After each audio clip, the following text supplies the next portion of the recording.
влога ми. Дали е много крейзи да започна тук?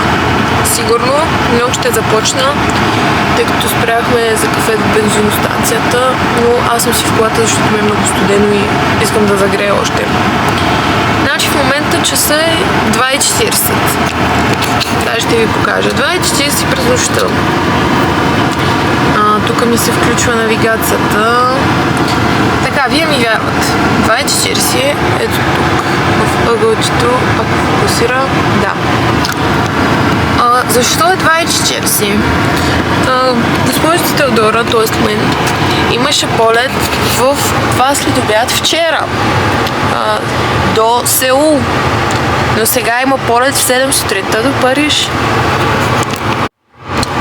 Не, истината е, че пак отивам до Сеул, но първо отивам до Париж. Не по моя вина. То вече вчера ли се пада, губят се дните.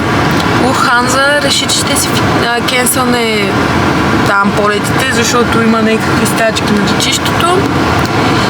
Затова пътувайте с Turkish Airlines. Нямах такива проблеми, като ходих в Япония с тях. Така. И ни казват, ще ви ребукнете си нов полет, при което аз искам да си ребукна нов с Turkish. Реално вече вчера сутринта. При което не мога, защото сайта ми бъгва на Lufthansa. И в момента, в който бъгва, не мога. И това е, се занимавах цял следобед. И накрая останах с... Усвирих хората на бензиностанцията. Накрая останах с опцията да летим на другия ден в 7 сутринта до Париж, без да искам.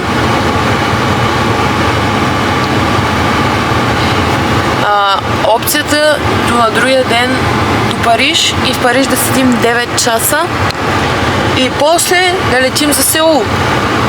Много качено. И си изпуснах, бях се записала час за фризьор в Сеул още първия ден, за да съм красива, защото косата ми в момента е 15 000 цвята. Вие тук всъщност в YouTube не знаете цялата история за косата ми, защото май в последното ми видео съм просто с оранжевата ми коса. Но ако ме последвате в TikTok, там беше цяла ера. Беше по-тъмна, тук трябваше да е розово, но нищо от това сега не е така. И си бях записала час да си оправя косата. Ще оправим и това просто по-късно. На 15 февруари ми е сега часа. Днес е 13 януари. Не януари, февруари. Хора, аз не мога да говоря. Днес е 13 февруари. И в Корея ще ме чак на 14 февруари. И сега, защо е 3 часа? Защото полетах 7 сутринта. Аз трябва да ида по-рано на този полет. Първо трябва да си оставя колата у една приятелка на нейния паркинг. После трябва да си фана такси до летището. И после трябва вече да летя. Аз исках да ида там по-рано, по принцип е много скам да идеш по-рано на летището, но ние нямаме места, защото така като ни смениха полета, сега сме с някакви Asiana Airlines, някаква корейска и не можеш да си купиш места или да си избереш, трябва на летището. И искам да сме първи, за да си изберем места. И това е. Много обяснения, ако има забързани кадри за това, но ето сега, ние сме единствените хора на ОМВ. И просто взимаме кафе, защото иначе ще умрем. Иначе... Да, това е, хора. Ще ви апдейтвам на летището или в Париж директно, защото това ще е влог от Париж, реално. А влог от Сеул ще е stay tuned в следващите видеа. Хора, с това се справяме в момента. Вече тръгваме по-рано. Аз това викам, ние не трябваше да спим. Направо караш и не знаеш къде се намираш. Това сте си пуснали и навигацията. Ако има някакво остане за много. Положението е страшно, аз гледам стоп. I'm scared for my life. Ами продължаваме влога от iPhone, защото камерата остана в колата, хора. Но най-тъжното нещо, което може да се случи тази екскурзия, ето там ни е самолета.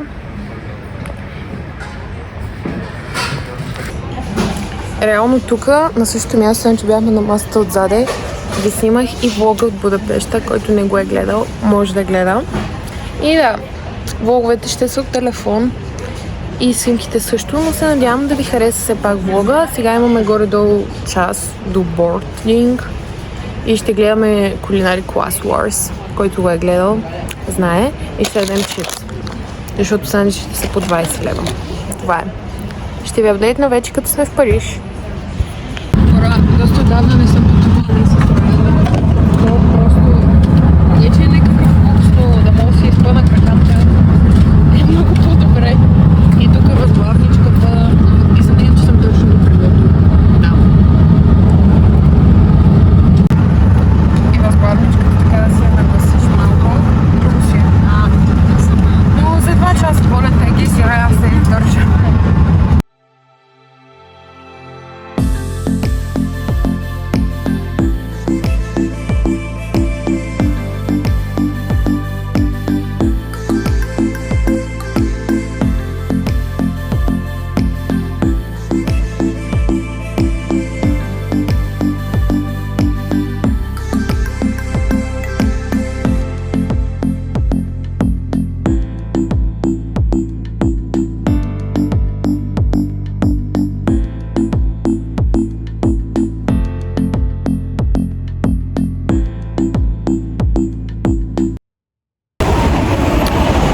Стигнахме и кулата е доста по-голяма, отколкото си мислих на живо, но да кажем, че центърът е впечатляващ, като видиш голямата кула. Иначе метрото не е особено. И сега имаме няколко часа да се разходим.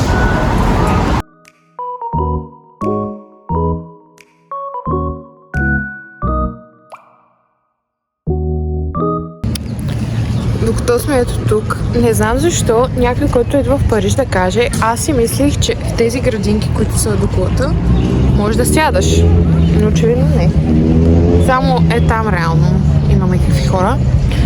Искам да ви разкажа какво се случи в самолета, ти не знам забелязали. Значи, това първото дече го кажа, го знаеш. Един човек, който беше пред мен, нали, то седалките са на 90 градуса, горе-долу всеки си ги пуска, нали, малко надолу. Той си я пусна твърде много назад. Той направо си се излегна и нали го помолихме да си я дръпне назад. Той си я дръпна. И после по едно време от полета започна да си гледа нещо на таблета и постоянно правеше напред-назад и седалката му само се клатеше. И беше много, много гадно, не знам дали забеляза. Само правеше напред-назад. Не знам какво му се случваше на този човек, но тъпо. Да. Сега ще се насладим на гледката и ще пия някакво кафе, може би, и да хапнем нещо. Да, но по-добре такъв човек да е пред теб, колкото да е до теб, предполагам, някакъв гаден човек. Така че.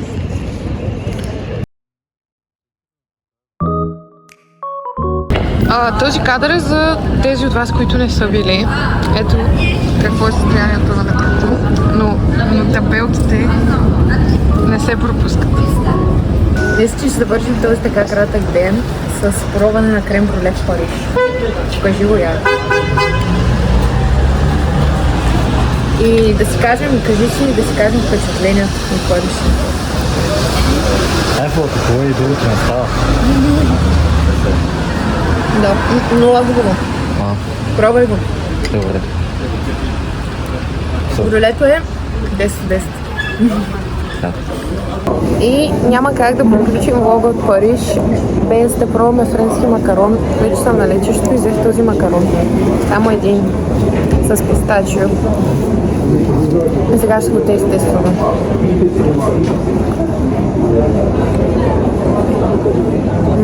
Иначе е хубав. Ама дали е по-мед?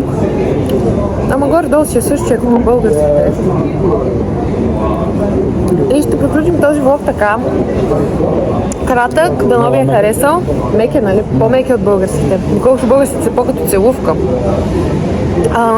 Приключваме го тук и скоро очаквайте по-дълги няколко влогове от Корея. Чао!